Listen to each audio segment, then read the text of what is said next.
onlardan aldım.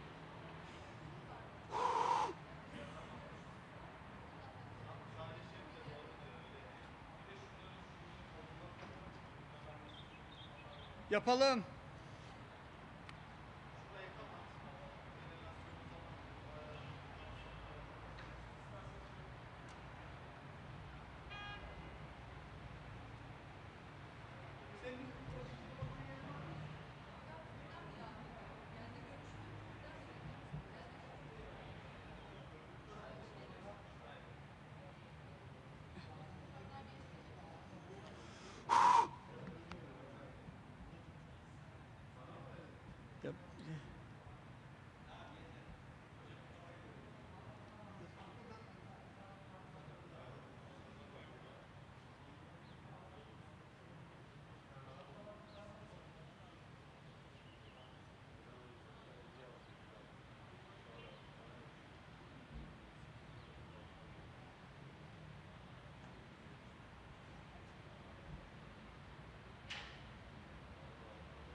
Aç abi aç. Gelmiş abi. Gelmiş Haydar Bey. Geldi değil mi ses? Tamam abi sorun çözüldü. Teşekkürler. Tamam. İlgilenmiyorsun ondan oluyor. Tamam abi aman kapatmayın çekin. valla burada yiyecekler. Tamam açık dursun abi. Hadi bay bay. Abi sesin gelmedi mi? Abicim bakar açıklama yapacak. Demeç verecek ya. Bizi uçurduğuna.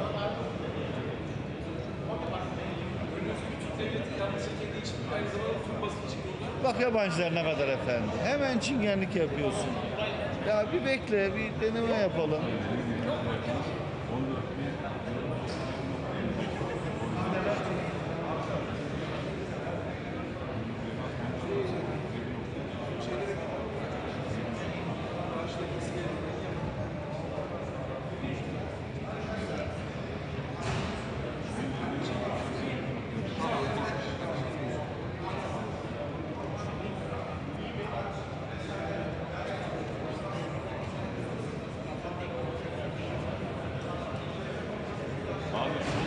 Çok memnun kaldım.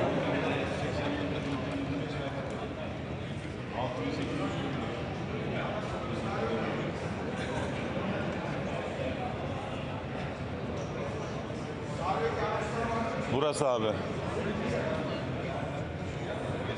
Kamera 3 hangisi abi? Karşımdaki 4. 5 abi. O 4'müş. Sen 3 müsün? Herkes bana bir çerçeve yap abi. Bana çerçeve yap. Doğancan bir çekil bana bir çerçeve yap. Bana yap.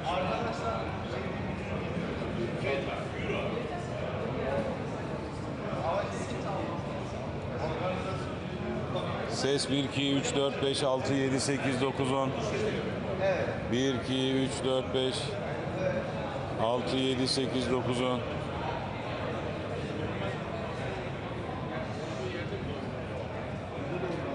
Tamam mı? Seste falan sorun var mı?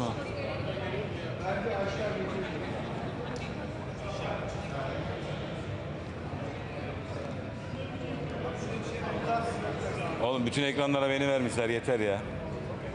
Çok popülersin. Özden fotoğraf atıyor içeride.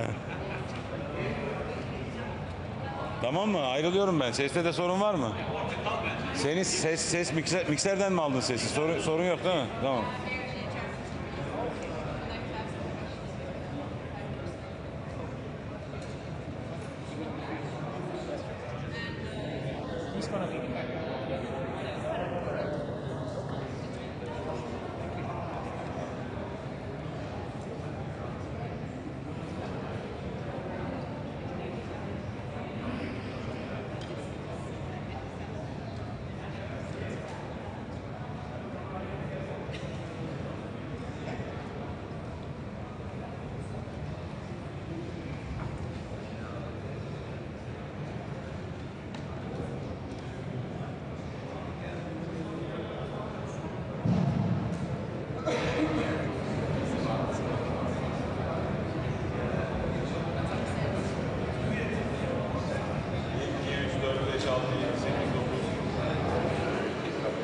2, 3, 4, 5, 6, 7, 8,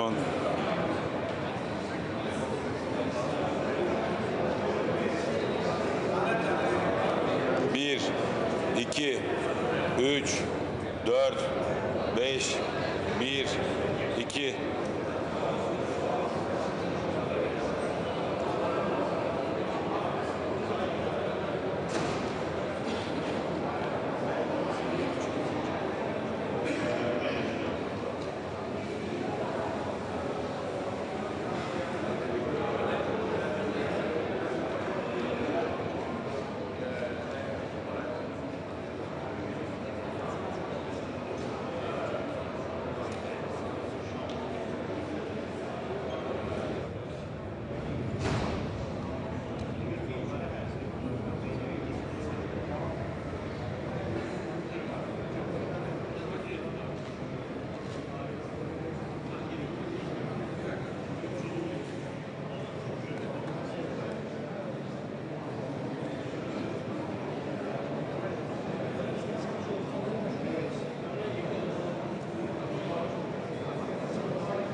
Hey, hey, hey. 5.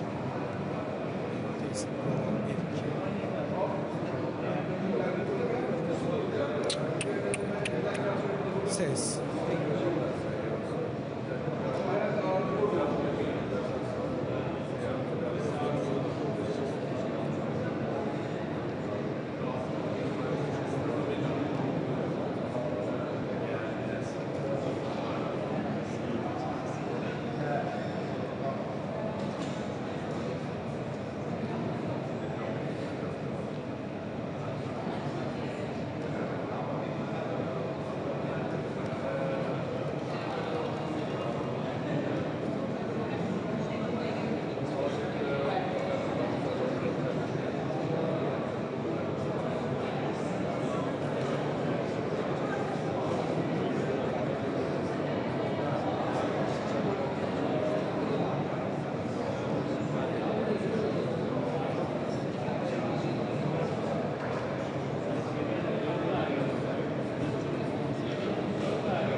So, good morning. Good to see you all, and happy to be here at the start of the meeting, informal meeting of foreign ministers here in Antalya. I really want to thank our Turkish hosts for making this possible, and we will have a lot to discuss today. We have the upcoming summit in The Hague in June, so we will discuss, of course, how to keep ourselves safe, given the fact that Russia is an ongoing threat. We see the build-up military in China. We know the threats from terrorism are very real, so we have to make sure that we spend enough money all over NATO to keep ourselves safe. And not only spend the money, but also making sure that we have all the enablers in place to make sure that we indeed have the defenses we need. We also discuss defense industrial production. We need to produce more all over NATO. And particularly when we look at Russia, they are so successful at this, and we have to beat them when it comes to defense industrial production. And of course Ukraine, making sure that we collectively will do what it takes to make sure that Ukraine can prevail and that we can collectively help Ukraine to bring this war to a lasting and durable peace. So a lot to discuss. Happy to take a few questions, and anyway, we'll see each other after the meeting for a longer press conference. Secretary General, so the U.S. is already asking for 5%. Some countries say that this should be reached by 2030.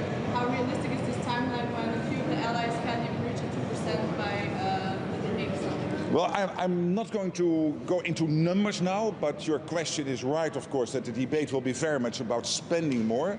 The good news is that I assume that before The Hague we will see many countries coming to the 2%. We still had 8 countries not at 2%. It now seems that we'll get very far in bringing the whole of the alliance to the 2%. It will build, so to say, the launching platform for the summit. But then, of course, we need to do much and much more. And that's exactly what we will focus on today.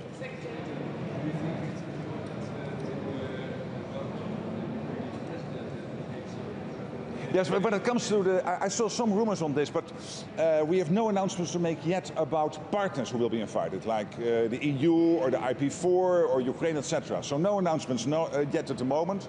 The summit is still about 5-6 weeks away from now, but of course, in due course, we will make all the announcements. A bit louder. Yes, good morning. Please explain why 3.5% plus 1.5%. Well, we are discussing about clear numbers here, but I'm not going to confirm any numbers which are being rumored now. So totally fine, you do this, but I cannot do that because we are still discussing, so you will hear no numbers from me. But it is true that when it comes to the core defense spending, we need to do much, much more. One, because we need all the capabilities in place in time to be able, as we know, the Russians will, between 3 to 5 years from now, have reconstituted themselves. This is what we are hearing all over NATO. So we have to be ready for that. There's also a clear demand from our biggest ally to make sure that we equalize in terms of spending with what the US is doing and what the Europeans and Canada are doing. And next to the Russian threat, there is of course the Chinese build-up, we have terrorism. So taking care of all of this, we have to spend more, and we have to think about what we can do to make sure that we have all the defense-related expenditures in place. For example, to make sure that bridges, yes, are there for you and me to drive our cars, but also, if necessary, to make sure that the bridge will hold a tank. So all these expenditures have to be taken into account. Sure. Mr. Secretary General, Putin refuses to come to Istanbul. Do you think Putin really wants to negotiate? Well, clearly, Ukraine is ready. Ukraine is ready to commit to a ceasefire and immediate negotiations. That's absolutely clear. The ball is now clearly in Russia's court. They have to explain what they are doing, why they are here or not, and with what team or whatever.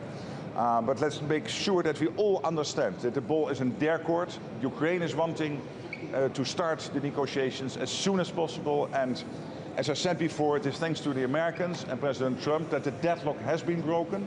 It's now up to the Russians to make sure they take the next steps necessary. So, assess Turkey's role in the Russia-Ukraine negotiations, and what should we expect from these negotiations? Well, Turkey plays a big role here because Turkey has good relations with all relevant partners and is seen as a serious venue, and also, let's say, you have the convening power, you have the people with your foreign minister, your president, to help to bring these talks to a good end. So Turkey is important here. But obviously, that can only happen if the Russians show up with a relevant delegation. So we have to see what happens over the next coming days. I'm still cautiously optimistic that if also the Russians are willing to play ball, and not only the Ukrainians are doing this, they're doing it, but also the Russians, that you could get to some breakthroughs over the next couple of weeks. I'm still cautiously optimistic. Secretary General, what do you think of Germany continuing to withhold their delivery of Eurofighters to Turkey following the arrest of Imamoglu? Is this the right way to deal with the partner and the alliance, and to link defense policy issues to principles such as rule of law? Generally speaking, we as NATO encourage allies not to have restrictions on arms sales between allies. When it comes to the Eurofighter, you probably have heard Chancellor Merz after my meeting at NATO headquarters last week. So he clearly was making remarks hinting at decisions to be taken. I don't want to say more about this. But generally, again, for NATO, we encourage allies not to have these restrictions. So one or two final questions, because then I think other ministers want to enjoy your company. Please. How concerned are you about the investigation of the Belgian authorities for corruption? Yes, well, the NATO procurement office in Luxembourg initiated these investigations, is working very closely with all the relevant authorities. And obviously we will continue doing that. We want to get to the root of this. We do not accept as NATO any form of whatever violence of judicial principles at all. But obviously I cannot say more about this because it is now with the judicial authority, so I should say only this. But we are fully cooperating, we initiated it, and we'll take the next steps collectively. Final question. Bit louder.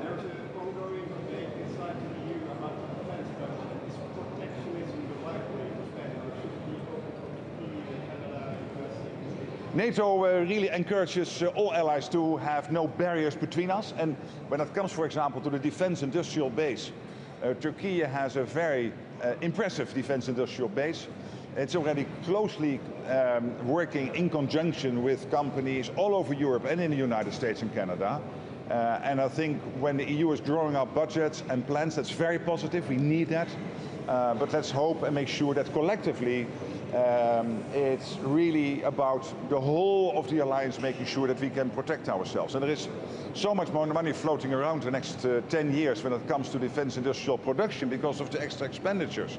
That when it comes to the defense dividend, all countries can have their positive outcomes from this. But then let's have no barriers. Final question from this side and then I go. Yes.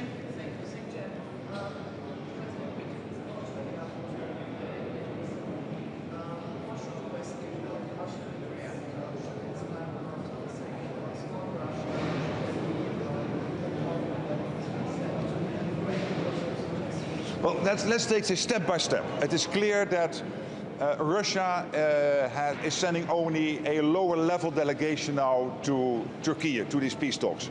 It is the Ukrainians who have said we are ready to sit down with the Russians, to agree a ceasefire, to immediately go into negotiations about the next steps to bring this terrible war to an end. I'm not going to give any advice to the Americans. Why not? Because it was President Trump who broke the deadlock. I have full confidence in how he and his team are steering this, so they will think of the next steps and coordinate closely with allies. But clearly the ball is now in Russia's court. I'll see you later. Thank you so much.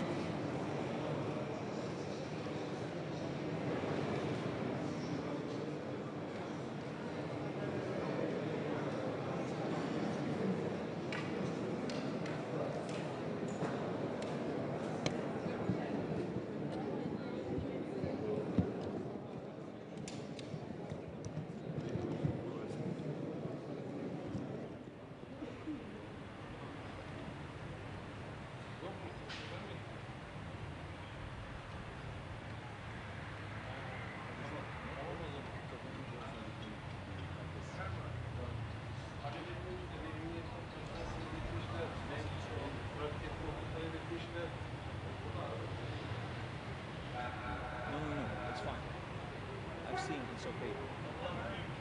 It's okay. It's okay. Tamam yani yapacak bir şey yok ya.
Good morning, good to see you all. And for Latvia, obviously, this is a very important NATO informal ministerial.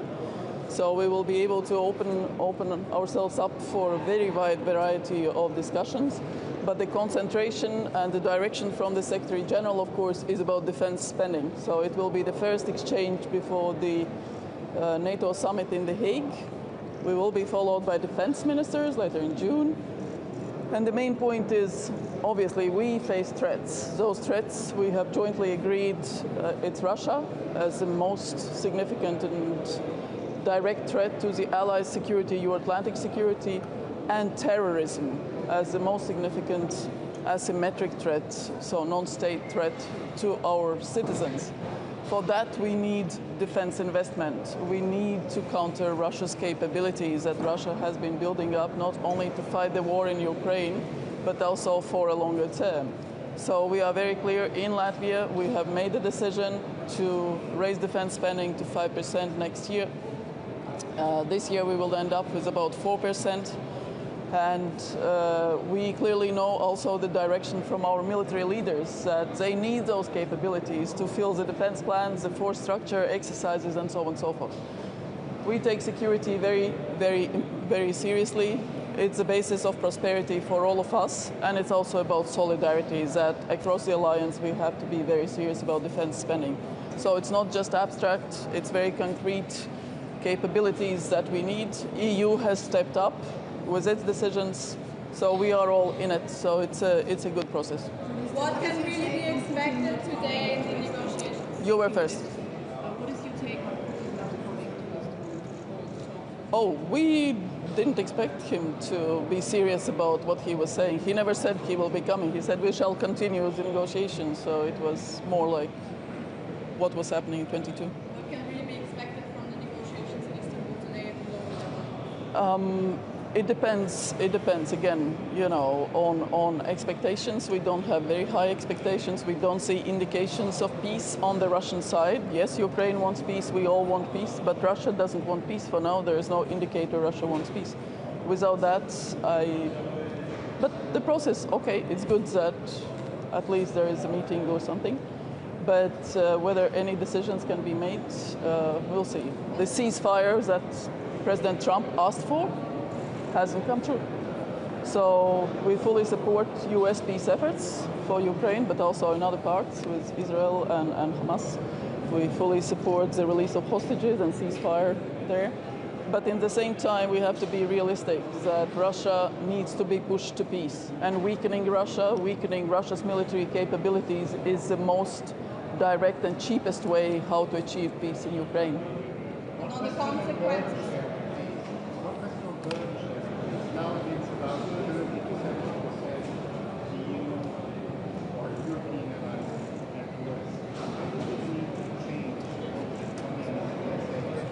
I mean, the trajectory is good that European allies, Canada, are adding to their defense spending. But again, it's not about abstract percentages. We have capability targets that our military leaders have indicated, specific capabilities, air defense, long-range fires, logistics, enablers, and so on and so forth.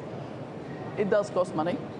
So actually making those decisions and starting the process of procurement will also release the industry energy and incomes back into the economy. So it's a circle that is actually positive. President Trump has been right in his first term and his second term that the peace dividend that some of the European countries had taken has lasted for too long. The threats are prominent. It's not only the conventional war in Ukraine, the sub-conventional activities, which is in Russia's warfare doctrine, its preparations for war, the sub-conventional cyber attacks, the sabotage activities, and so on and so forth, killings, let's put it that way, in a number of territories of allies, have been happening. It's part of the preparations in Russian warfare doctrine. They don't separate necessarily unconventional, sub-conventional activities from conventional. It's a method that you use for a particular type of situation. On sanctions, what needs to happen beyond the 17th sanction package to finally get Putin to engage in serious negotiations? We all know that sanctions can be both drafted and applied in a stronger way. So that is what has been priority also for Latvia. We have, of course, contributed to this sanctions package. We support US sanctions package that Lindsey Graham has drafted. So if the peace talks don't lead to a constructive outcome, we are ready for more. So there's already a very clear idea what can be done as a next step. Could you say what this could be? No. That is always the negotiation process, both what countries submit and what comes out is pretty confidential. So it also needs to be, I wouldn't say surprise, but at least to have the effect on the other side. They should know what we are going to do.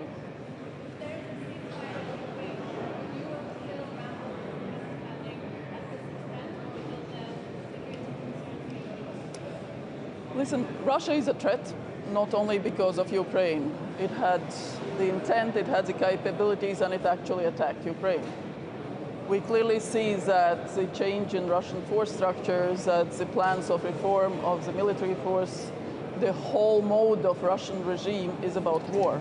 So we cannot expect that there is suddenly a change with regard to the plans elsewhere. So we have to be very strong, we have to be very sort of also calm, rational, but in the same time very determined to make sure that our people are protected across the alliance and that also services, internal security services know what is happening, what activities Russia, what influence activities Russia is doing, and to be able to respond. Deterrence is the key.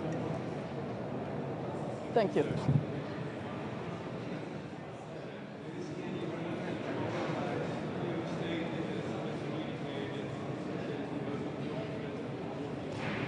Oh, but we have agreed that across various documents and everywhere, and even in the NAC discussions, it's repeated and it's said there is no difference in analysis or assessment. So that is the basis for military planning, political planning, and that is the basis for decisions. So there's a logic into everything that NATO does.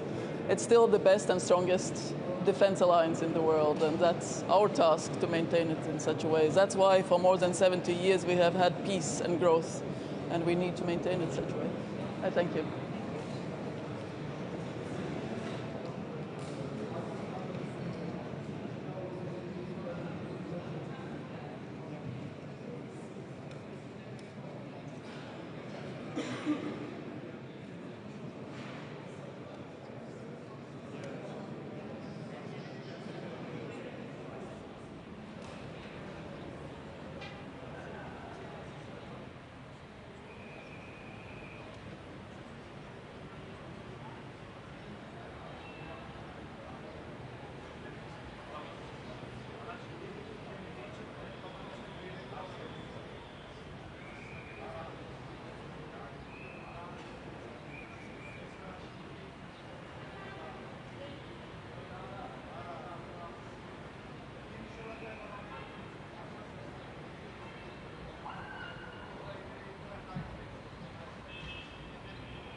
Aşağıdan sağa dön abi.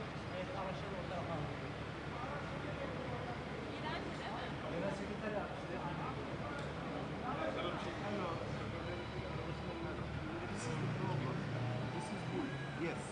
Buna göre konuşlandığı için gelen adam şimdi burada durması gerekiyor. Bunlar bunu burada tuttuğu için iyice yanlış.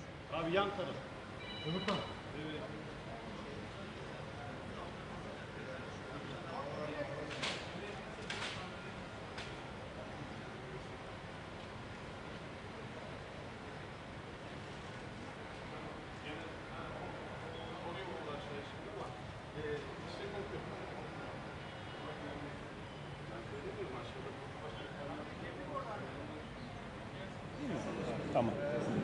Bak bunu da.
NATO Genel Sekreteri, NATO Askeri Komite Başkanı, NATO Genel Sekreteri Yardımcısı. Ben geldim abi, Uğur'dan. Aynen, biri siyasi. Uğur Yavaş.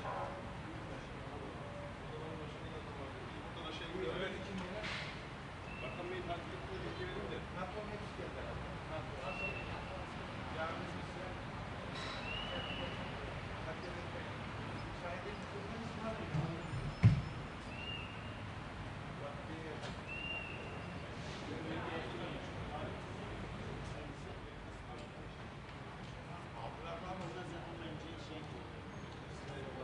O zaman onlar da makamını buraya indiriyor, seyretmek burada.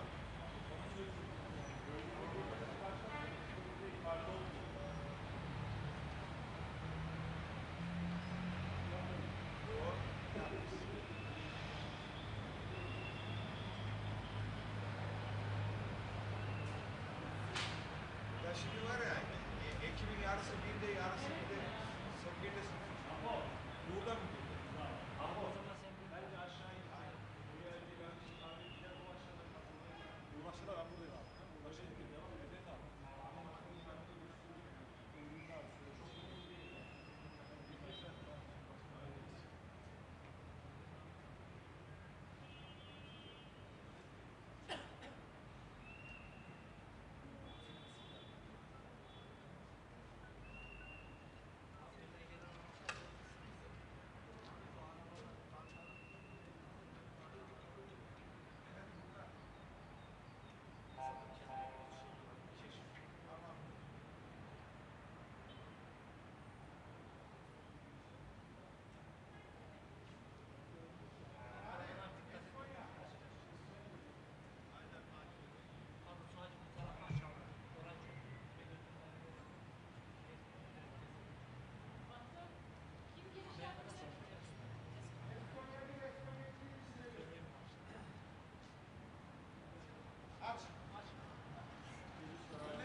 Good morning.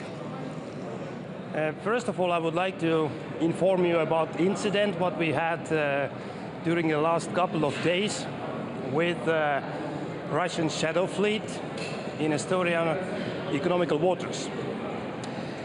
So the shadow fleet vessel Jaguar without flag entered to Estonian economical waters, and we responded in a proper way.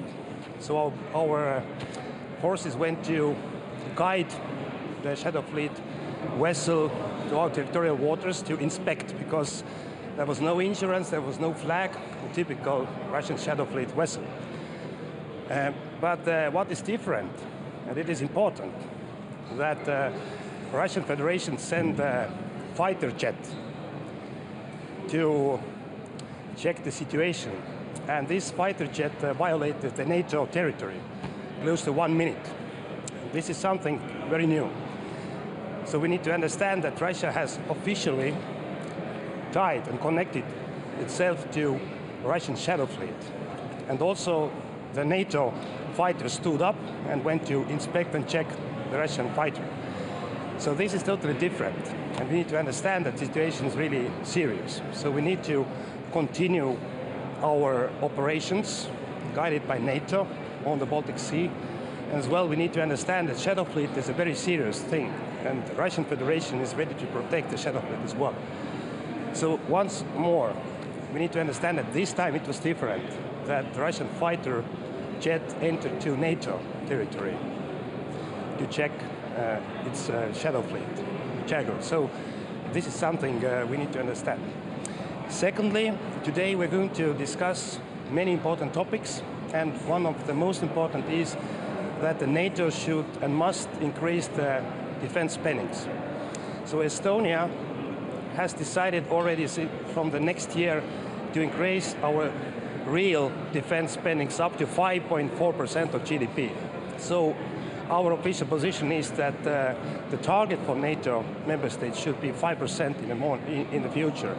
And we are not talking about anything else but the real defense spendings, what is defined in NATO rules, and this is the most important. But of course, we are talking about Ukraine and the peace in Ukraine, and at the same time, we are having very important meetings. But that Putin doesn't come shows that Putin is not taking seriously this opportunity to find a peace and start the real negotiations. The other way around, to sending the ultra-nationalist author of our different books to negotiate, who is actually the person is nobody in Russian politics. It's like the slap in the face, I think, for Ukraine, for all of us. So Putin is not taking this opportunity very seriously, and we must continue to support Ukraine. And we are discussing this as well during today's meeting. But there has been already a response. If you remember, last weekend, the European Union leaders declared that if there won't be the ceasefire, 30 days, unconditional, then there will be as well sanctions. So yesterday, the European Union agreed the 17th package of sanctions. So let's see what is going to happen if the meeting will take place today or tomorrow. But it's sure that Putin is not taking seriously this opportunity to start at least the ceasefire and start the negotiations for peace. So we need to stand together with Ukraine. And the third topic is about if the peace is coming. So Europe must take more responsibility about the security guarantees. And the Estonian government, even we are the border state of NATO, we have decided a couple of weeks ago that we will participate in the coalition of the willing with the military troops, pretty large scale. Because we are in the position that Europe, if the peace is coming, just and long-lasting, must put the skin in the game to guarantee the peace. And Estonia is ready to take the part. And I do hope that many other countries will declare soon what will be their commitments. But of course, our official position is that the best and the most efficient security guarantee for the long run for Ukraine and also for Europe is the Ukraine membership of NATO. So this is clear, but we are not there yet. We are not even there to have a ceasefire and start the negotiations. So thank you very much. What needs to be done beyond the 17th sanction package to finally get Putin to negotiations? This is important that the European Union was able to make a decision about the 17th sanction package. Very important is we are listing now lots of new Shadow Fleet vessels there, and also about energy and so on. But I'm adding one more thing. It's a U.S. sanction package which is waiting now in Senate. I was last week in D.C. and I met several senators, and now this package of sanctions has more than 80 senators' support.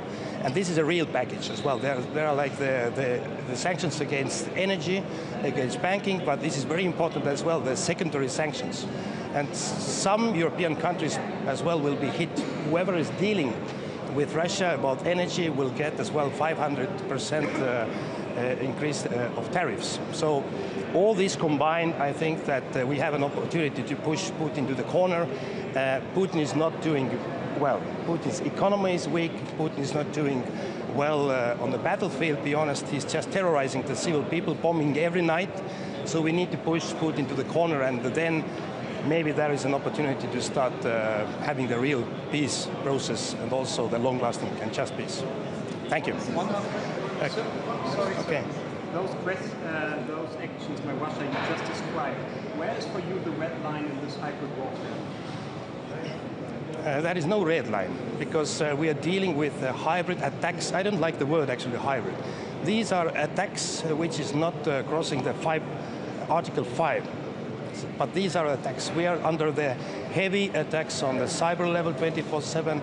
We have arrested more than 14 persons during the last 1.5 years in Estonia, which has been funded, guided, and operated by the Russian secret services in Europe. We have many of these kind of attacks as well in Poland. The last report came about this mall. So there is no red line in it. Finally, if you see that Article 5 will be violated, then we act like this. So we don't see, like right now, the military actions.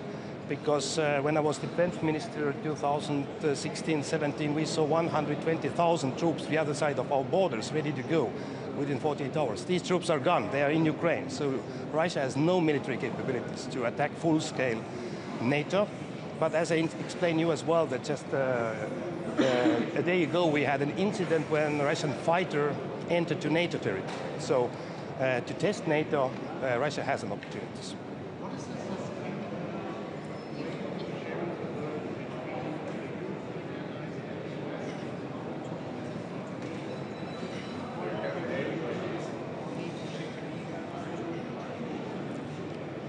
It is not even close to 50-50 right now, and we have been already years on the position that Europe must take more responsibilities. But if we reach on 5% of level, so it will be more equal in the meaning. But for me and for Estonia, the question is not only to follow President Trump's asks in the meaning. We have decided to increase our defense spending up to 5.4% from the next year, because we agreed already 2 years ago in Vilnius summit, the NATO summit in Vilnius, the new regional defense plans. And this is the amount of money we need to fulfill the gaps what we have. So what we need to do as a NATO is to follow the agreements what we made already. And we know exactly what we need, and we know exactly the amount of money, how much we need to invest. And for us, the main question is not the money even, and GDP. For us, the main question is the time, how quickly actually we will be able to fulfill these caps. Okay, thank you very much.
Anonsları azaltalım artık yakınlardır.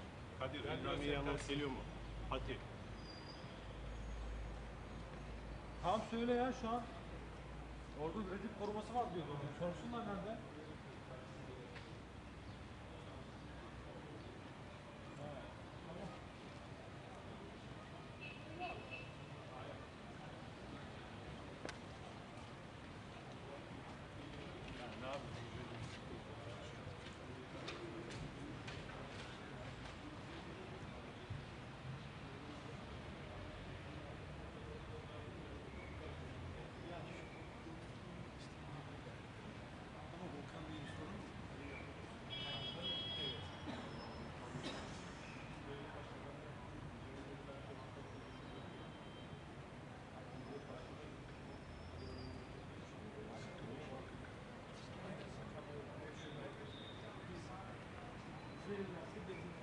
Demişten sonra arkada.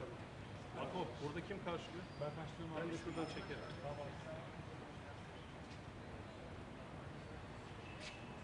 Kapıyı açan. Sol arka var mı? Bekliyor. Var abi. Lunch. Tam takım kurması.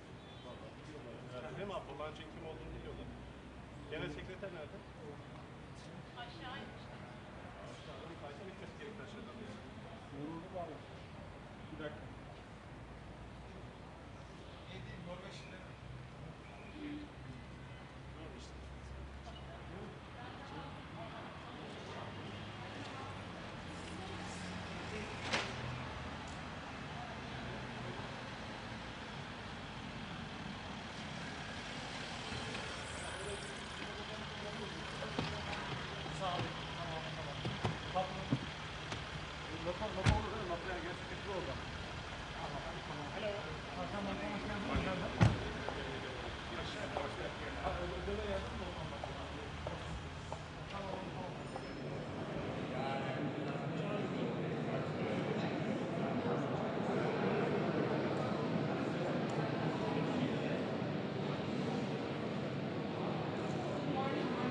Good morning, Espen Barth Eide from Norway.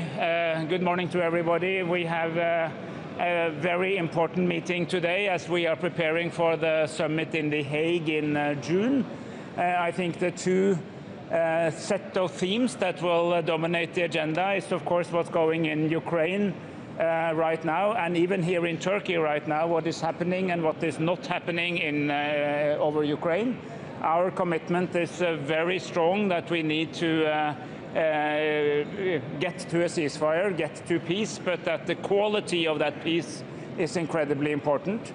That means that it has to be permanent, it has to be for real, it has to be guaranteed and secured, and it has to leave Ukraine as a free, sovereign and independent country with its right to make its own choices now and in the future intact. I think that's within reach. And I think that we have a positive development when it comes to transatlantic unity and commonality of messaging to our Ukrainian friends, but also to President Putin, that if he is not ready to deliver, there will be more pressure, more sanctions, and more consequences, because this matters not only to Ukraine, but it's actually a major transatlantic issue, and all European countries will depend on what will be the outcome of the war in Ukraine. And the second theme is, of course, what's happening in NATO itself with the summit. There seems to be a strong understanding by, I would say, practically all members that Europe needs to do more, that we need to set a higher defense spending goal. As you know, numbers are being circulated. We are positive to establishing a higher level. But it is incredibly important that talking about more defense spending, it's also important to talk about smarter defense spending. I have also been a Minister of Defense, and I know that it's easy to lose money on defense. You need to invest smartly. You need to make sure that we have fewer different platforms, more common systems, and that we also learn from the most recent wars, particularly the war in Ukraine, that drones, artificial intelligence, new technologies very often can challenge legacy systems. And when you spend more on defense, you still have to be able to prioritize and make sure that you're not keeping and maintaining legacy systems that are not as relevant any longer, that you adapt to the times.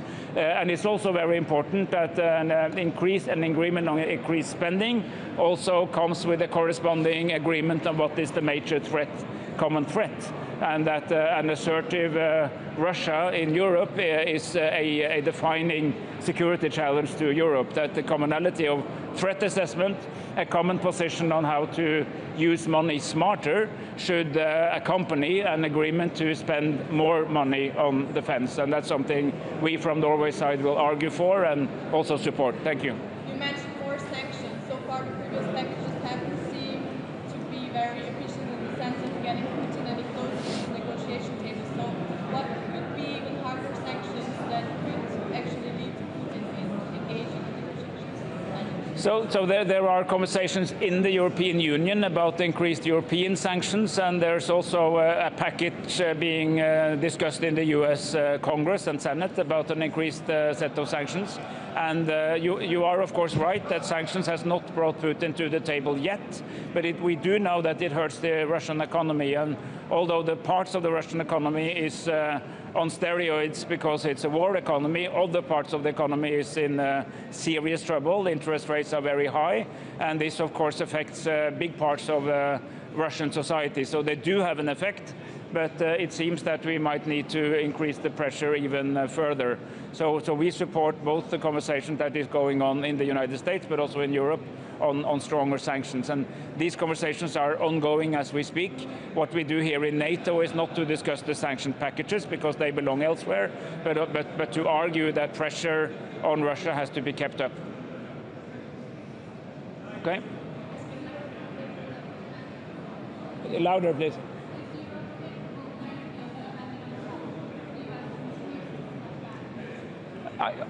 I think there, you know, we were seeing this development of a coalition of willing in Europe, which is the EU, but also non-EU countries like Turkey, like United Kingdom, Norway, and occasionally also with Canada that all agree that we have to do more. We have to do more for Ukraine, but we also have to do more in defense. And I think the call for a stronger European defense posture inside NATO as part of the transatlantic alliance is understood and has to be translated into capability goals and money. And this is very much what this meeting and the upcoming defense ministers meeting and then the summit in The Hague is all about, is how to go from understanding the situation to actually doing something about it. And that's why we also welcome European Defence Readiness 2030, the initiatives of the European Commission, not to do what NATO does, because NATO should remain the collective defense organization, but to strengthen cooperation, smarter use of money, reducing the number of different platforms, having a more modern integrated defense industry that is able to develop not only very capable weapons, but also in larger series. These discussions are very important, and we have to make sure that we accelerate them. And as we understand that Europe needs to do more, I repeat, we also need to do smarter, because more and smarter must be connected. Otherwise, it's just raising the cost of everything without actually getting more defense. All right.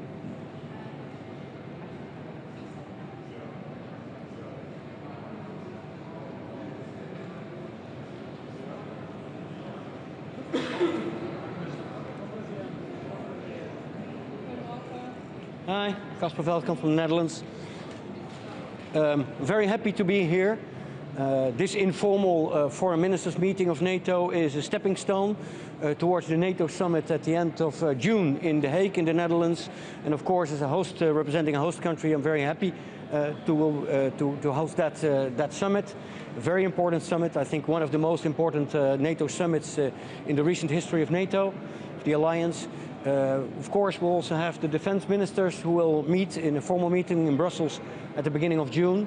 The meeting today and the meeting of the defense ministers at the beginning of June are important stepping stones towards unity that we'll want to project at the NATO summit at the end of June in The Hague. It's very important that we discuss how to increase our defense spending. For me, it's very clear that we have to increase our defense spending in the years to come to strengthen our deterrence.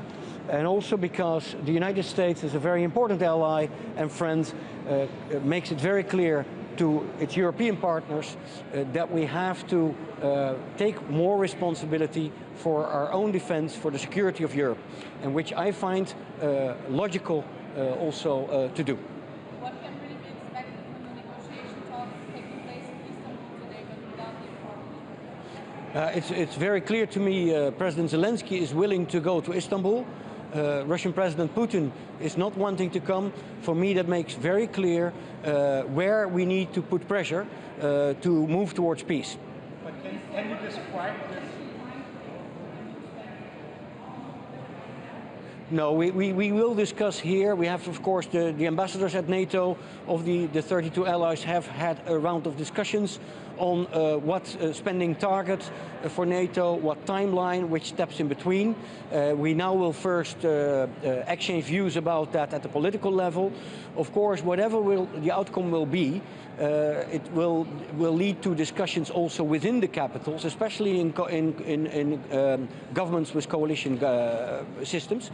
We'll need tough discussions how to get there and how to achieve such targets. Sorry? In my opinion, we will definitely need to clearly increase the defense spending of the NATO allies, especially the European allies, because we need to strengthen the deterrence. And it's also clearly requested by an important ally, the United States, that European countries take more responsibility for their own security. If you're talking about putting more pressure on Putin, how exactly do you want to do this? I think you see at this moment, you see the European Union moving. There has been agreement yesterday at ambassadors level for a 17 sanctions package on the Russian Federation, and on Tuesday next week we need the political approval of that 17 sanctions package. It is a significant package, including listing of many ships in the Shadow Fleet. It's a significant package in listing companies and individuals. It's really increasing, ramping up the pressure. From the United States, I find it very interesting what's happening on Capitol Hill with the initiative by Republican Senator Lindsey Graham. But it's already the 17th package, and it seems not to be enough to get Putin on the negotiation table. And that shows that Putin is dragging his feet towards, when we talk about peace for Ukraine, it's very clear to me that Ukraine is willing to discuss a ceasefire, willing to discuss peace, however difficult. They are willing to be here. President Zelensky is willing to go to Istanbul to discuss this with President Putin. President Putin is dragging his feet and not showing up.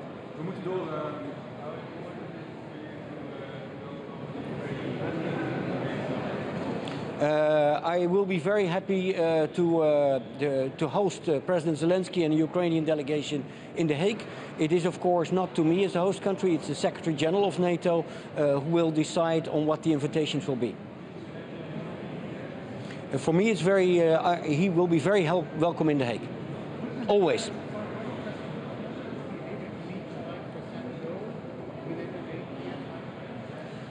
I'm not speculating about what exactly the goals and targets will be that we're setting and with which time pass. That's typically a matter that we'll discuss here among allies, among friends, the 32 allies here today.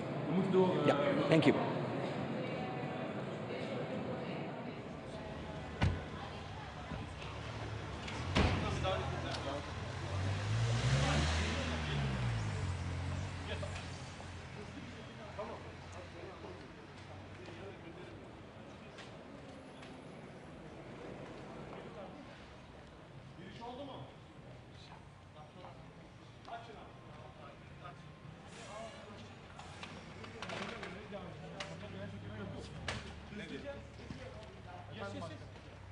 He's already in the facility.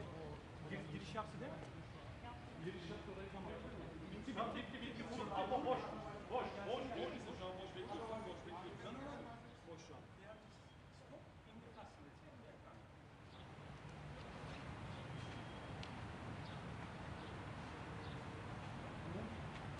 Ya bunu nasıl ayarlayacağız? Böyle bir şey olmaz.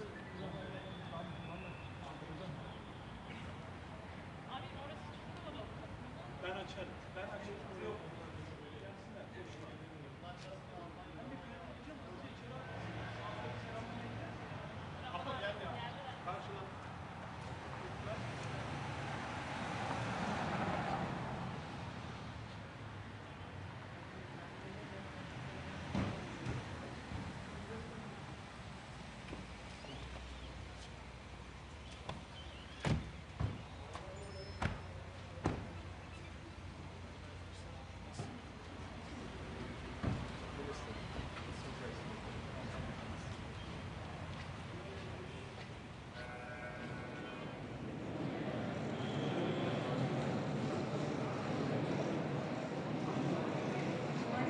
Good morning, you all, and welcome to Antalya.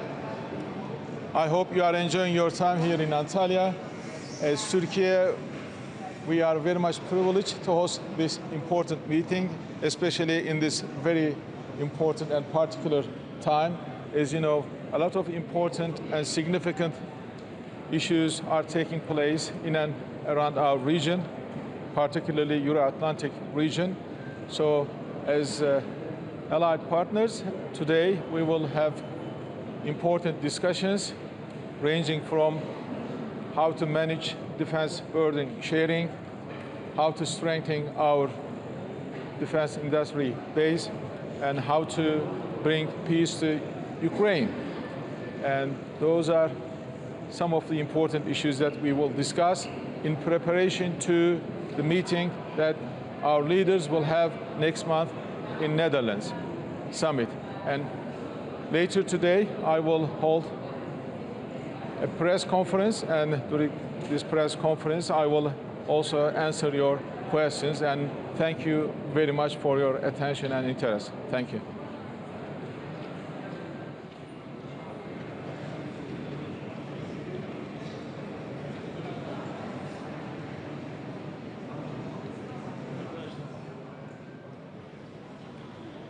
Very good morning. Looking forward to this very timely meeting. Unfortunately, time and again, it's about a ceasefire when it is about negotiating how to end the war. We have one chair empty, which is the chair of Vladimir Putin. So now I guess the entire world has realized that there's only one party not willing to engage in serious peace negotiations, and that certainly is Russia. Ukraine has declared time and again its willingness for a 30-day ceasefire, obviously ending the war, which it didn't start in the first place, and also negotiating with Russia and other partners around. But Russia is not available. Turkey has graciously offered the opportunity for us not just to meet here in Antalya, for discussing the preparations for the NATO summit this summer, but also a location for negotiations on the ceasefire. Now, what we would expect is that there would be an immediate ceasefire, which we also demanded as the European Union last weekend, together with the Americans, and since that is not happening, we are putting extra pressure on Russia through economic sanctions. The European Union is putting forward a 17th package of sanctions, and we hope that the US is following course, because Putin's war economy is really not doing too great, and we should realize that if we add some extra pressure, then we can push them over the edge to really stop this aggression. Thank you. Extra pressure look like beyond the 17th sanctions package? Well, you see, the strategy that we have been putting together and also implementing in the past 3 years, which is economic sanctions on Russia, which is aiding Ukraine militarily, and also ramping up our own deterrence and defense, which we will be talking about precisely here. That is exactly the right strategy. Now we just need to put it on full steam, and we are showing course with the sanctions. And also with the sanctions, one needs to realize nobody ever said that they work overnight. Obviously, it has not been a full blockade of Russia's economy, but it really does translate into massive costs for the Russian economy, unfortunately also to its people, which means that at some point they will run out of money. What do you think about that Germany and France postponed their sanctions, their tougher sanctions for Russia, should they come in place now? Well, I think the 17th package which we put together is the right one, and now of course we will be starting immediately on the new package and also together with France and Germany, obviously. I think what doesn't work with Putin is really, trying to put an ultimatum out there, because he doesn't react to such ones. We just need to continue with the pressure, also realizing that obviously Russian aggression didn't start in Ukraine and it doesn't end with Ukraine. Our analysis, which we share in NATO, is that Russia will be forming a long-term strategic threat to the entire alliance. So therefore, we need to be keeping up the pressure for as long as we have evidence of Russia not only discontinuing its war in Ukraine, but also adhering to international law, which unfortunately it hasn't been doing for quite some time. There were big expectations for this weekend, international diplomacy taking place in Turkey, and now no football part not attending, Trump not attending either. So what can we really expect from the Istanbul talks today? Well, to be quite honest, I'm not expecting much. The reason is that Russia has not come one step forward. They are still sticking to their maximalist goals, which is to essentially extinguish Ukraine, and we can't have that. So I guess this serves for the purpose to discussing whether there was, any chance for a 30-day ceasefire, which I think is the requirement for having genuine peace talks, because then also we need these confidence-building measures. For instance, Russia to release their civilian detainees, and especially those deported children. So that would be the first step of them showing, yes, guys, we would be willing to engage in peace. Thank you so very much. Have a good day.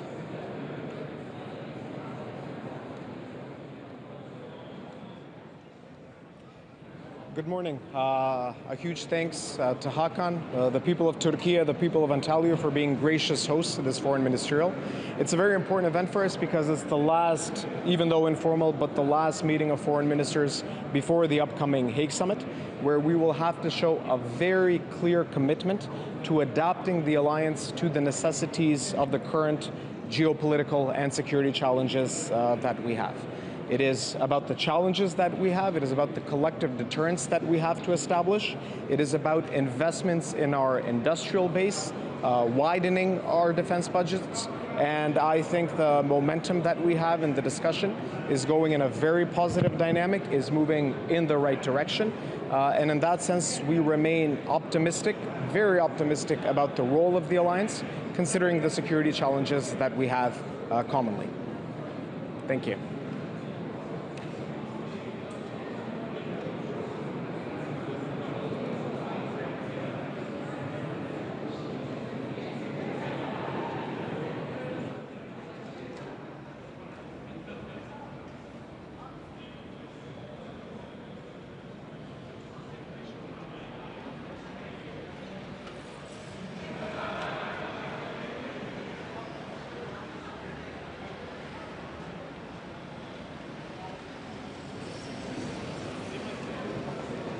Hello, good morning. You could take this way, please.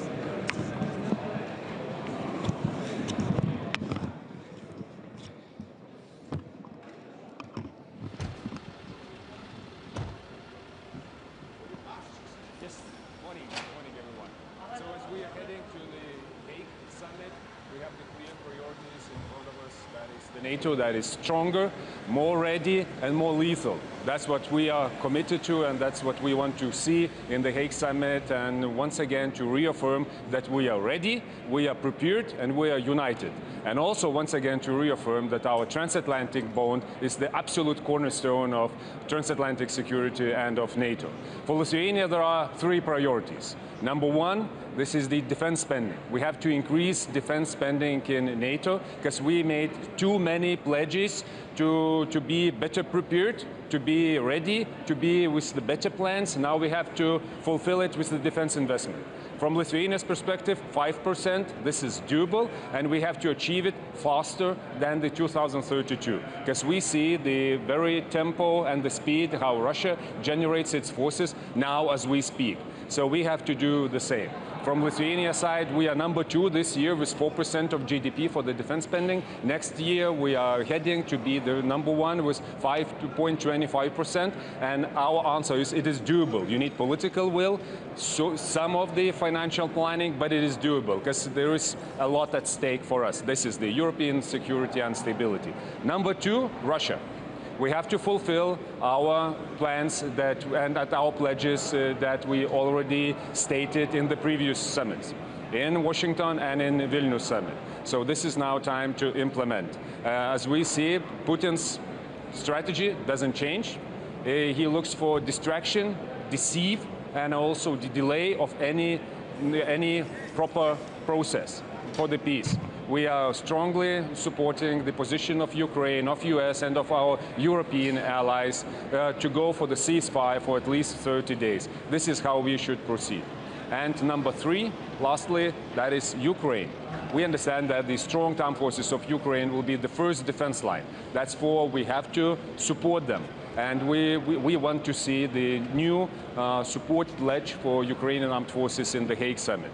And once again, the NATO membership is the best option to secure not only Ukraine, but also Europe. So we want it to be reconfirmed as it was previously and reiterated as it was previously done in the Washington summit. Thank you.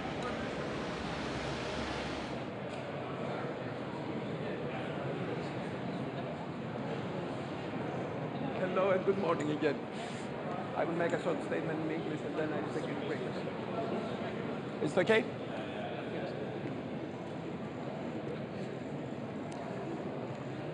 Amid tremendous crises around the world, it's time that the world just revisits the international security architecture.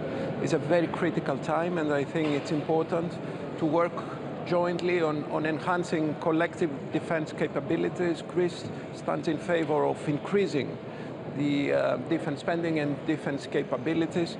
We need to address collectively and to synchronize the footage between the United States and the European Union in order to have an effective transatlantic defense against all type of contemporary asymmetries. Εν μέσω πολλαπλών κρίσεων, εν μέσω πολέμων οι οποίοι διαρκούν και πλήττουν την διεθνή συνοχή, εν μέσω ασύμετρων κρίσεων, εν μέσω κλιματικής κρίσης και εν μέσω υβριδικών απειλών, είναι χρόνος να επαναθεωρήσουμε τη βάση πάνω στην οποία έχει δημιουργηθεί η διεθνής αρχιτεκτονική ασφαλείας. Αυτό θα συζητήσουμε. Η Ελλάδα είναι υπέρ της ενίσχυσης της συλλογικής αμυντικής δυνατότητας και του συγχρονισμού του βήματος μεταξύ της Ευρωπαϊκής Ένωσης και του ΝΑΤΟ. Μόνο εργαζόμενοι μέσα από σύγχρονα βήματα, μέσα από κοινές δυνατότητες, μέσω διευρυμένων αμυντικών συστημάτων θα μπορέσουμε να αντιμετωπίσουμε την παγκόσμια κρίση η οποία αυτή τη στιγμή βρίσκεται σε εξέλιξη, κάθε μέρα και μια καινούρια εστία έντασης. Θα πρέπει... Couple of days in the Middle East. You are really making progress. I think this is important. This shows American leadership not only on Ukraine, where it was the new American administration breaking the deadlock under the leadership of President Trump, but also now when it comes to the Middle East and of course all the other issues in the world, we collectively have to make sure stay stable and we need American leadership and you're providing that.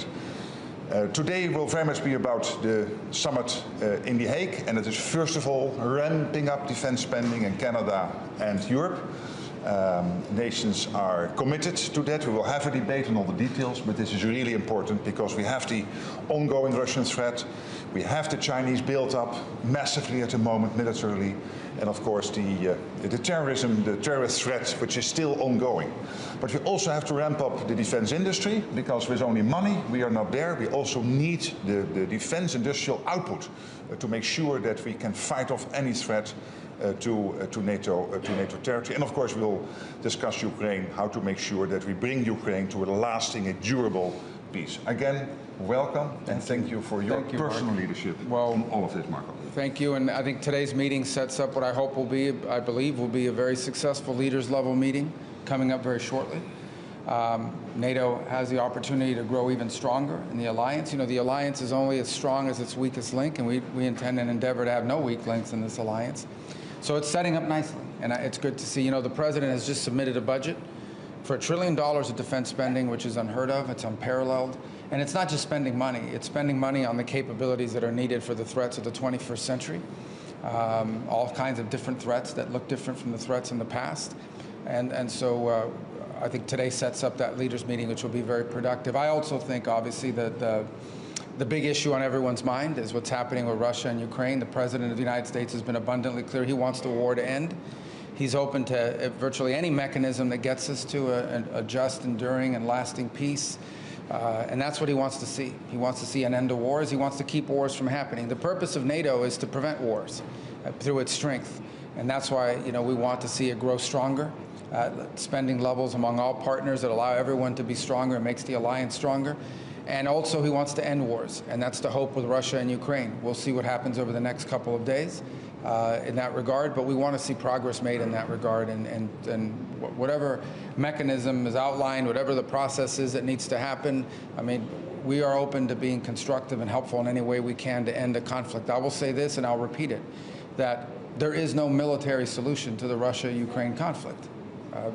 This war is going to end not through a military solution, but through a diplomatic one.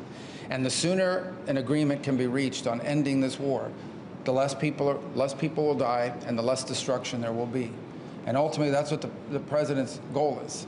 He wants, as you've seen through his trip that is currently underway in the Middle East, and he talked about in his speech a couple days ago, I hope you had a chance to watch it. It was a very good speech. It was an important speech.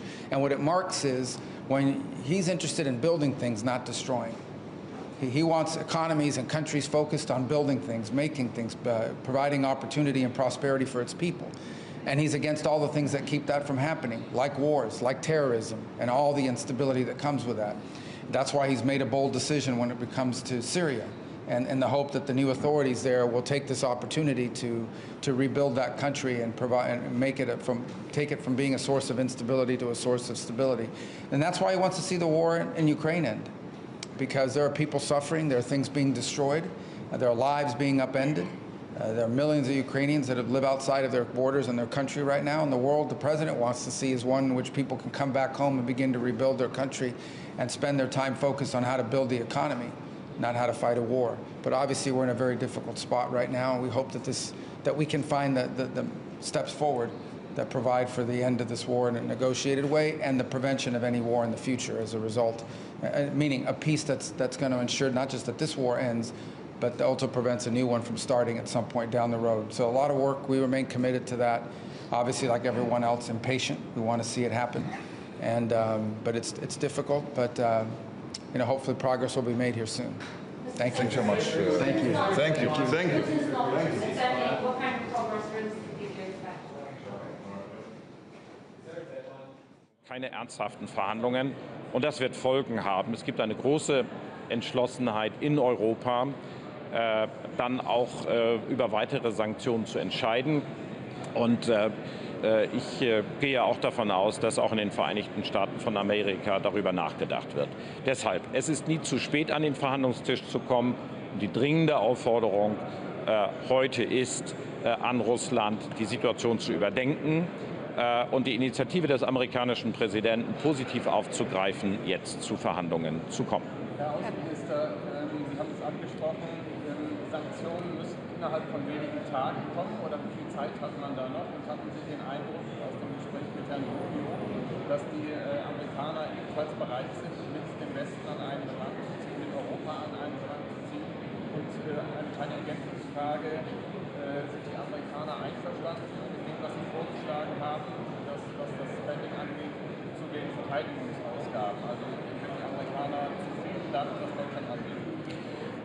Die Amerikaner sind sehr zufrieden mit dem, was Deutschland leistet. Ich habe gesagt, dass wir bereit sind, in eine Führungsrolle in Europa zu gehen, Vorbild zu sein und andere aufzufordern, uns zu folgen. Da gibt es eine völlige Übereinstimmung mit den Vereinigten Staaten von Amerika. Und das gilt auch jetzt für die Frage, was Sanktionen angeht. Ja, es gibt eine starke Bewegung, das wissen Sie, im amerikanischen Senat, wo viele Senatorinnen und Senatoren sich bereit erklärt haben, auch ein Sanktionsgesetz zu erlassen. Und die amerikanische Administration geht davon aus, dass das geschehen wird, wenn Russland sich nicht bewegt. Insofern, die USA und Europa lesen vom selben Blatt.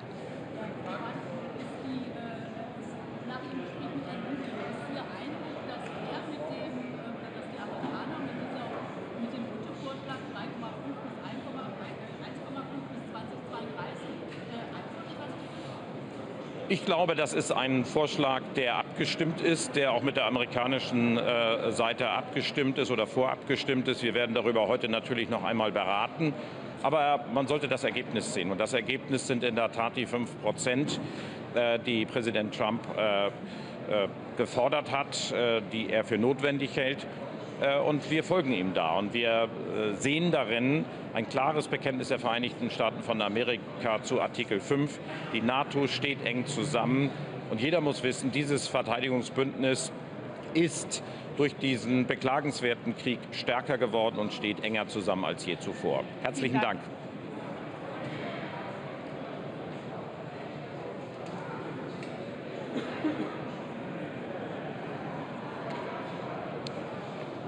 It's very important to be here in Turkey at this time with the Euro-Atlantic community coming together in such extensive numbers, representing the greatest alliance in history, frankly. And we come with one single message: to stand by Ukraine and to ensure that we get a just and lasting, enduring peace. And the readiness for that peace is demonstrated by President Zelensky being here in Turkey as well. And of course, we watch closely as we head to these talks, noting the Russian low-level individuals who are coming to represent the Russian side. It's hugely important that we redouble our efforts across the Euro-Atlantic to recommit to defence spending. It was back in 2014 in Wales that we made the 2% pledge, and I'm delighted that the UK met that pledge right throughout this modern history. But of course, it's now right that we step up that commitment. You saw that with Prime Minister Starmer making clear that we would meet 2.5% by 2027, and heading in to the next Parliament, we would get to 3%. This alliance, all of us were committing far more during the Cold War. It's hugely important that we recommit to Europe's defences and that we step up alongside our US partners in this challenging geopolitical moment where there are so many pressures across the world, and particularly in the Indo-Pacific. I look forward to speaking to European foreign ministers today as we make that pledge to ensure that right across the Euro-Atlantic areas, our people are safe, there is enduring peace, and that we stand on the shoulders of those who committed to our security, as of course we recall victory in Europe 80 years ago. Thank you very much indeed.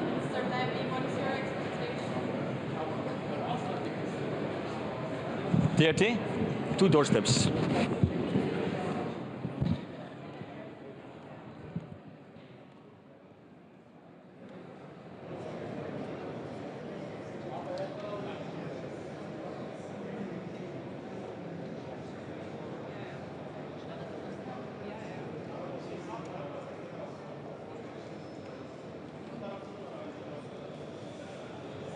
Nous sommes ce matin en Turquie et l'Ukraine a tenu sa parole.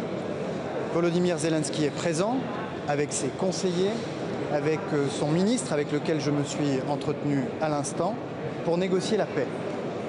Mais face à eux se trouve une chaise vide, la chaise sur laquelle devait s'asseoir Vladimir Poutine. Vladimir Poutine qui traîne les pieds et qui, de toute évidence, n'a pas envie d'entrer dans ces négociations de paix, alors même que le président Trump a marqué sa disponibilité et sa volonté de faciliter ces discussions.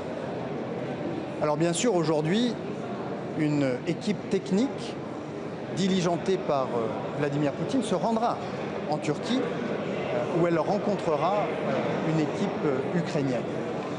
Mais c'est une manière pour la Russie d'éviter les sanctions massives que les États-Unis et les Européens s'apprêtent à infliger à la Russie sur le plan énergétique et sur le plan financier pour contraindre Vladimir Poutine à mettre fin à sa guerre d'agression contre l'Ukraine. De ces discussions techniques qui vont se tenir ici en Turquie, nous pouvons espérer obtenir un cessez-le-feu sans condition immédiat qui permette l'ouverture de négociations. Mais ce que nous voulons éviter, c'est de retomber dans les 3 pièges qui ont conduit les négociations qui se tenaient à Istanbul en 2022 à l'échec. Le premier de ces pièges, c'est que des discussions se tiennent sans un cessez-le-feu, parce qu'on ne négocie pas sous les bombes. Et en 2022, c'est notamment le massacre de Boutcha, perpétré par la Russie, qui a conduit ces négociations à échouer. Le deuxième des pièges, c'est de vouloir imposer à l'Ukraine une démilitarisation, c'est-à-dire de priver l'Ukraine par avance des garanties de sécurité qui permettraient à la paix d'être véritablement durable. Et puis le troisième piège dans lequel il ne faudrait pas tomber une deuxième fois, c'est celui qui consiste à vouloir lever les sanctions au début des négociations plutôt qu'à la fin. Et donc nous, les Européens, nous voulons accompagner l'Ukraine dans ces négociations de paix, puisque nous voulons la paix, mais nous nous préparons aussi, avec des sanctions qui seraient massives, à contraindre Vladimir Poutine à initier ces négociations de paix s'il continuait à les esquiver. We are today in Turkey, where Ukraine has held its words. President Zelensky is present with its counselors, with his minister, with whom I met a few minutes ago. But in the face of Ukraine, there is an empty chair.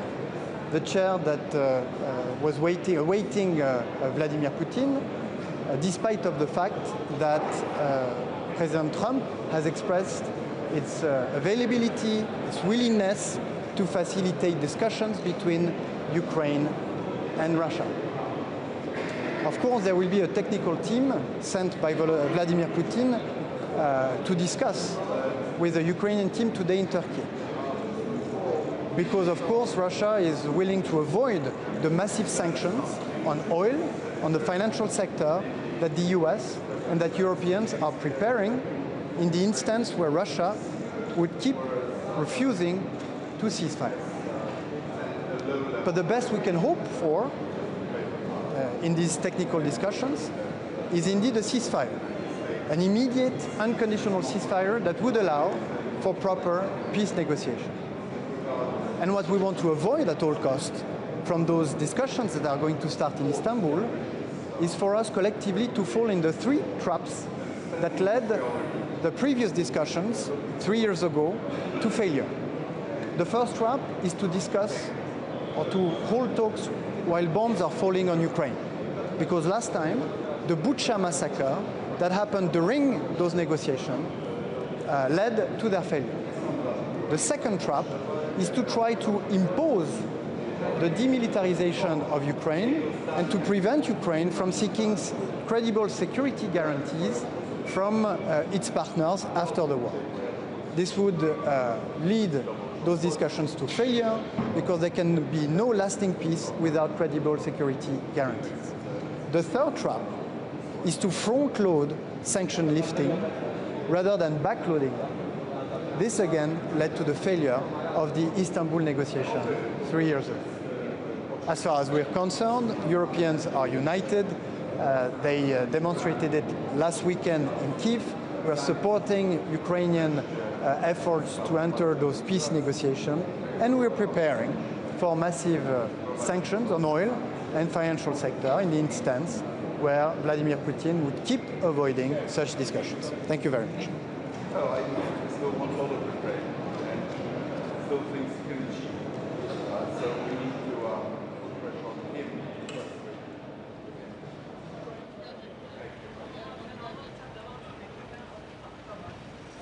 Good morning, everybody. First of all, I want to announce yesterday Italy achieved the 2% of our GDP for security defense. The document is on the table of Mr. Rutte. The Prime Minister will announce officially this result during the Den Haag meeting. This is a clear and important message to our friends of NATO. It's a clear message to the Americans. We are ready for doing more for our security in the next years. Minister, what do you expect from the negotiation talks in Istanbul today on the lower level? Do you have another question? I want to be optimistic, but I don't know if Russia wants to achieve this goal.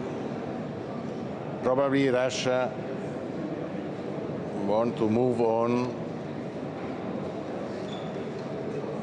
with the war in the next month, because it's difficult for Putin to change his organization. There are 1 million of soldiers paid more than the workers in Russia. The Russian industry is involved in defense. For this, for Putin, we need more time. But this is his job. We want peace, peace with justice. We need to protect Ukraine. We need to respect the international law. Today's meeting is the first step, but we need more Russian engagement for achieving ceasefire before and peace after. Our job after the peace is to protect Ukraine, to protect Europe from Ukraine to Portugal. But we are working hard for peace, but we need concrete actions by the Russians. Minister, today Italy is reaching the 2%. Yes.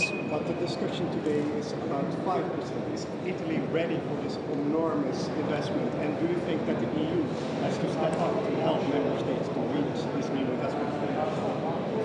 We are in favor, but we need time. We need to debate on this, but it's important to respect our engagement on the 2%.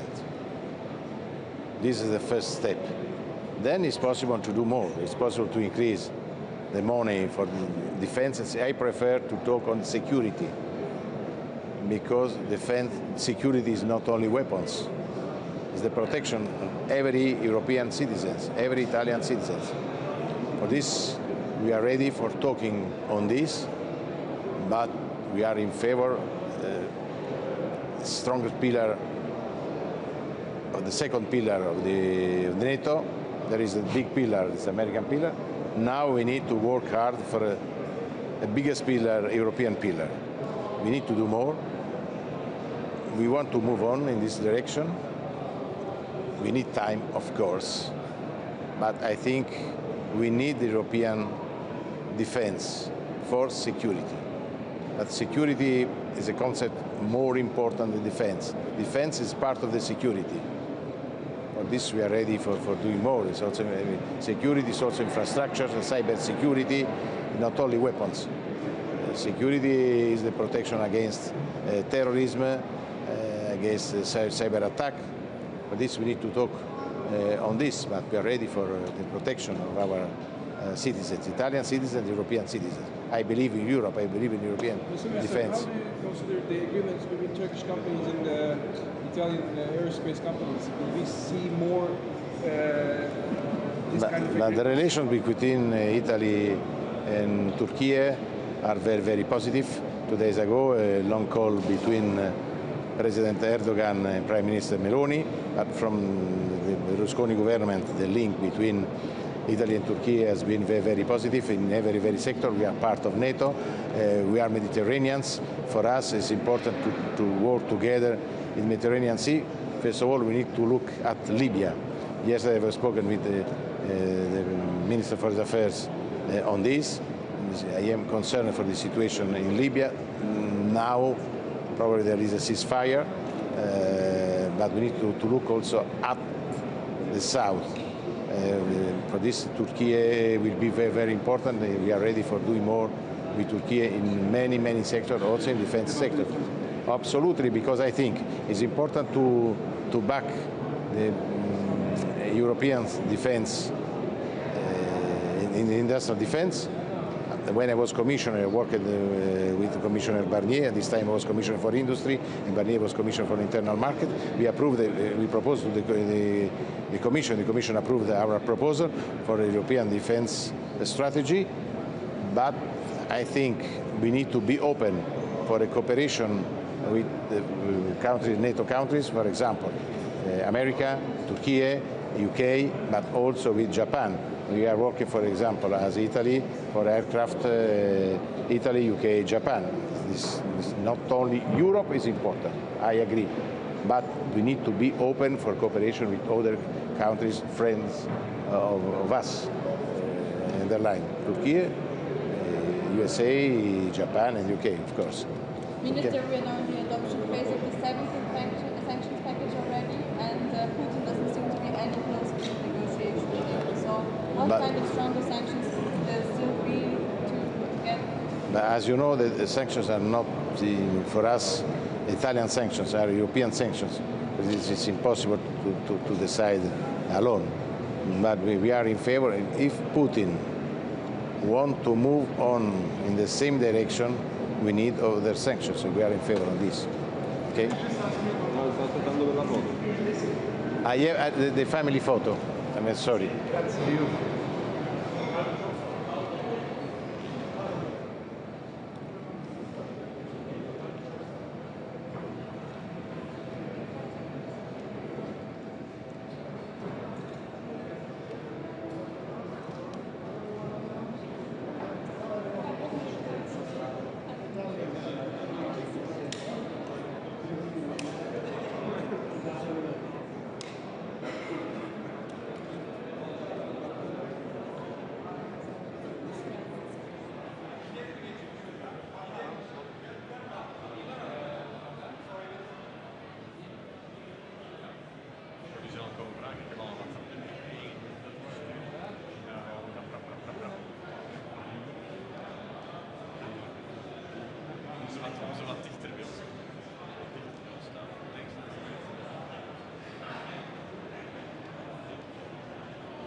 kayma var mı? Senin yüzünden de olur. Bana baksana sadece. Ben sana soruyorum. Yok ki. Değil mi? Nasıl sana yeşillik hemen yapıyorsun? Tamam. Temiz. Nasıl? 4700 mü verdi sana? Değil mi? Gayet.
the stages.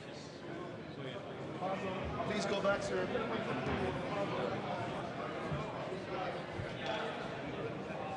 Yes, not on the stages.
front of you. Thank you.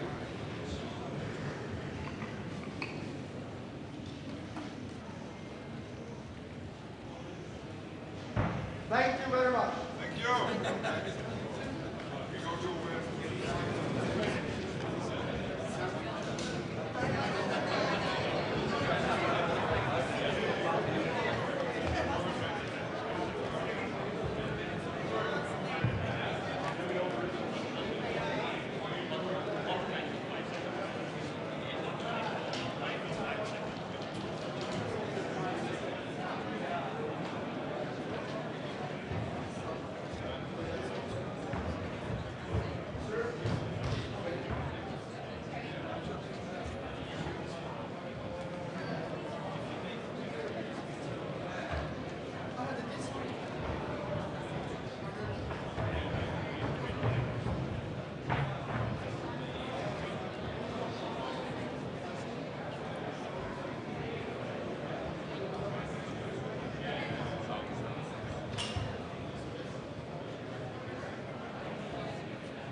Good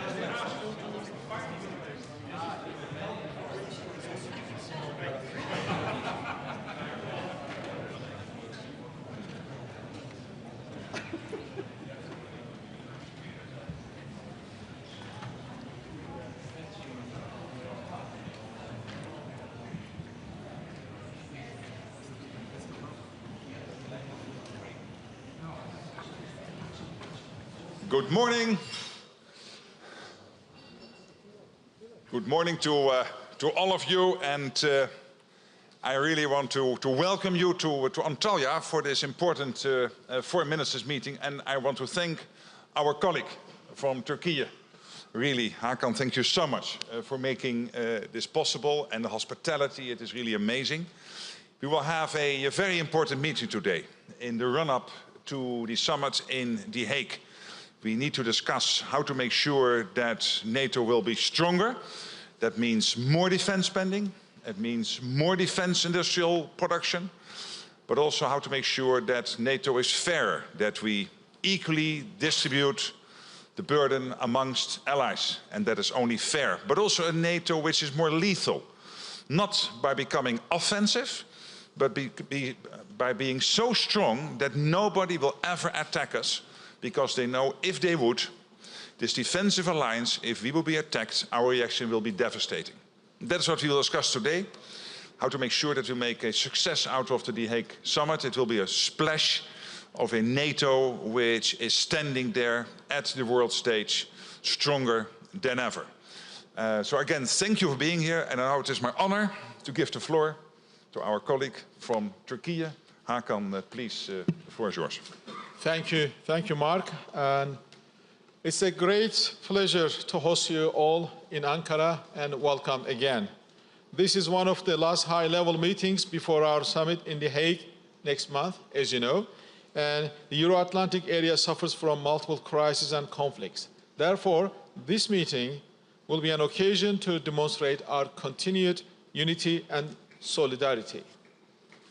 Issues like transatlantic burden sharing and defense industrial cooperation are also high on our agenda. In this regard, we wholeheartedly support Secretary General's vision of alliance-wide defense industrial base, in his words, from Texas to Ankara. These are among the most critical enablers in shaping the future of European security architecture. Of course, our efforts to bring the war in Ukraine to a just and durable end will be an important part of our discussions. You all know that Turkey has always stressed the need for a diplomatic track to this end. Now, after 3 years of immense suffering, there is finally a window of opportunity. The talks in Istanbul hopefully may open a new chapter. Our meeting today will be an important occasion to discuss how we can individually and collectively support this process. On the other hand, our southern neighborhood and the Balkans are also an important part of NATO's 360 degrees approach to Euro-Atlantic security. We will also reflect on what we can do as allies to deepen our partnerships from the Middle East to Africa and Asia-Pacific to enhance stability. Finally, terrorism continues to pose a grave threat to the security of all allies. We will also discuss how best we can strengthen our solidarity against this scourge with concrete steps. In short, NATO, as the backbone of Euro-Atlantic security and defense, will continue to be the essential transatlantic forum to consult, coordinate, and act on all security matters among allies. We have no doubt that our meeting today and the Hague Summit next month will reinforce this indispensable character of our alliance. On our part, as Turkey, in addition to today's meeting, the fact that we will also host the next summit in 2026 demonstrates our steadfast commitment to the alliance and what it stands for. Once again, welcome to Antalya for this important meeting, and I look forward to our discussions under the able leadership and moderation of the Secretary General Mark Rutte. Thank you. Thank you. Thanks a lot. That ends the public part of our meeting. It ends the public part of our meeting. So in the spirit of democracy, I have to ask the press gently to leave the room. But there will be press conferences after this meeting, no doubt, of many of us, so you will get a full readout.